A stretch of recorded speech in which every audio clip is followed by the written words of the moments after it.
It's a Minimalist Monday edition of Optimal Living Daily, episode 2723, What a Pizza Cutter Taught Me About Frugality and Minimalism by Chris of KeepThrifty.com, and I'm Justin Malik. Happy Monday. Welcome to one of the only podcasts in the world where blogs are narrated to you for free. That's with permission from the authors. So with that, let's get right to our Minimalist Monday post and start optimizing your life. What a Pizza Cutter Taught Me About Frugality and Minimalism by Chris of KeepThrifty.com. Earlier this year, we experienced a culinary tragedy. Our pizza cutter broke. Our initial reaction was to go out and buy a replacement, but we were in the middle of our Nothing New Year challenge, so we held off. A few days passed, and a week, then a month. We hadn't replaced the pizza cutter, and somehow, amazingly, we were still surviving. The truth was, we didn't really use the pizza cutter all that often. It only came out when we had taken baked pizza or made quesadillas, and neither of those hadn't made the meal plan in a while. I suppose that some of this was because we didn't have a pizza cutter, so subconsciously, we might have been avoiding the meals we'd find ourselves stuck on.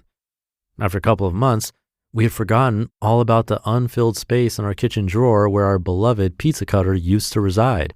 But that forgetfulness led us into a tough situation. One day after work, we were all exhausted and ready for family pizza and movie night. I was hoping to save a few dollars and had forgotten about our woefully inadequate kitchenware situation, so I stopped by a take-and-bake pizza shop and picked up a couple of pizzas. When I got home, I popped them in the oven, and when the timer went off, I pulled them out, set them on the counter, and went to our kitchen drawer to grab our pizza cutter. I opened the drawer and realized my mistake. I had 3 hungry kids and a hungry wife waiting in the living room with the movie queued up and ready to play, and here I was with 2 uncut, unservable pizzas. It was time to either be a hero or a huge disappointment. As the girls escalated their queries of, "Is the pizza ready yet?" I fumbled through the drawer looking for a solution. "Just a minute," I said, trying to stall. Standard table knives were too dull. Our serrated knives would make a mess of everything. I even debated pulling out my Swiss Army knife, but then finally, I saw my solution. A chef's knife was the perfect fit. The blade was sharp, smooth, and long enough that I could probably cut the pizza without too much difficulty. I gave it a whirl, and a few moments later, I was walking out to the living room with plates full of pizza and a smile of pride on my face. As we watched the movie, I reflected back on what I had learned about minimalism and frugality from our near disaster of a pizza and movie night. What I learned from my pizza cutter. Number 1, we fill our homes with specialized items. Many of the items in our homes are incredibly specialized. I used to have an obsession with kitchen gadgets, garlic presses, melon scoops, corn kernelers, pineapple corers, and more. I was amazed at the novelty and optimization that each of these provided. I marveled at the design and engineering behind each and the creativity, but most of these would have been frivolous purchases because we don't really need that level of specialization. Number 2, many specialized items are redundant. Our chef's knife cuts pizza about 90% as well as an actual pizza cutter. For more precise numbers, please send me free pizzas, and I'll do the testing required to figure out the exact number. It takes an extra minute to cut and a smidge more arm strength, but we're not exactly running a pizza place here. If we were, I'd be all for getting the most optimized pizza cutter around. But for the 2 to 3 times a month we'd actually use one, our chef's knife is more than good enough. And number 3, redundancy is costly. A replacement pizza cutter would only set us back $13, but if you consider all the redundant items in your home, the total cost of redundancy is a whole lot higher. When we registered for our wedding, we had no idea what we needed, so we used the storage registry guide to help educate us.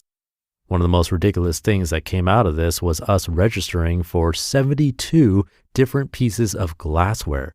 We got 8 Pilsner glasses, 8 margarita glasses, 8 martini glasses, 8 red wine, 8 white wine, 16 tall tumblers, and 16 short tumblers. All told, The cost of glassware on our registry was over $600, and because of our generous guests, we got all of it.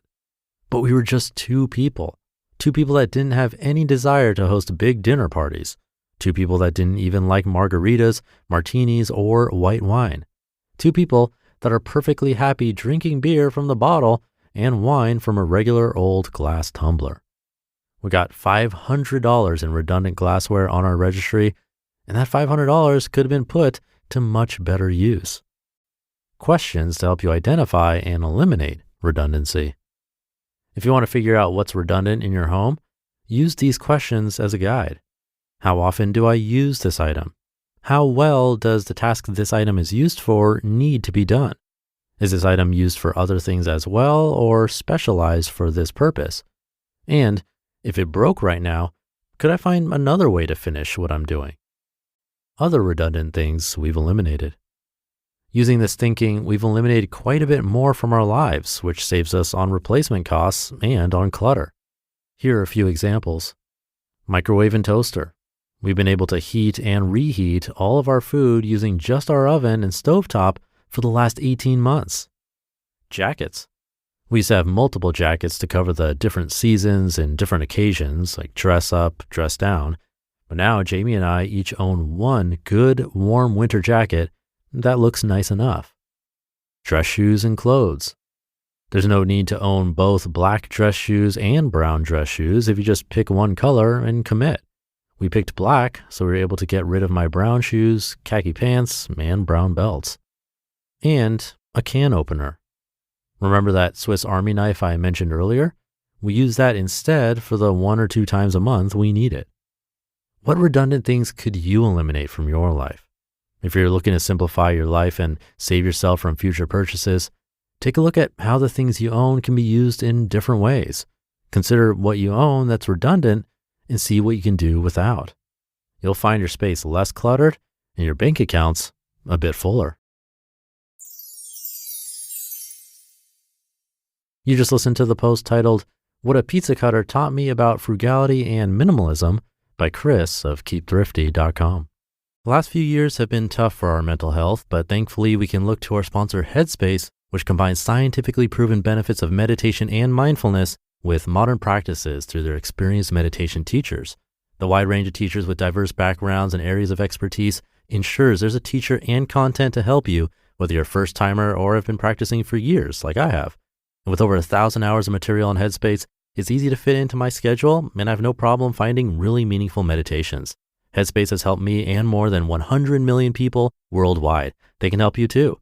Listen up, you do not want to miss this. I've arranged something special. For a limited time, all of you can try Headspace free for 30 days by going to headspace.com/old30day. You won't find this offer anywhere else. You must use my link, headspace.com/OLD30day to unlock all of Headspace free for 30 days. This is not something they normally do. Headspace.com/old30day. Thank you to Chris. A nice simple reminder to reevaluate both what we have, but also what's on our shopping list or wedding registry, birthday wish list, you name it. He mentioned a pizza cutter might set him back only $13, but the pizza cutter represents so many different things that we might buy. And I know I'm guilty of this myself from time to time. But he had some good questions to consider when thinking about items in your home or things you might want to buy. How often do you or will you use it? Can the item be used for other things? And what other solutions are there for the problem you're trying to fix? Those are great questions to consider. And I have to mention one of my favorite strategies for decluttering current household items. I've definitely mentioned this before, but it's worth repeating. Simply box it up and write down the date on the box. When a year passes, covering all 4 seasons, if you haven't missed those items or fished them back out of the box, then the box is all set and ready to donate. I think that's one of the easiest ways to get started with the least amount of friction. But in any case, hopefully this article sparked some ideas for you or things to think about. And with that, have a great start to your week. Thank you for being here and listening every day along with me, and I'll be back tomorrow where your optimal life awaits.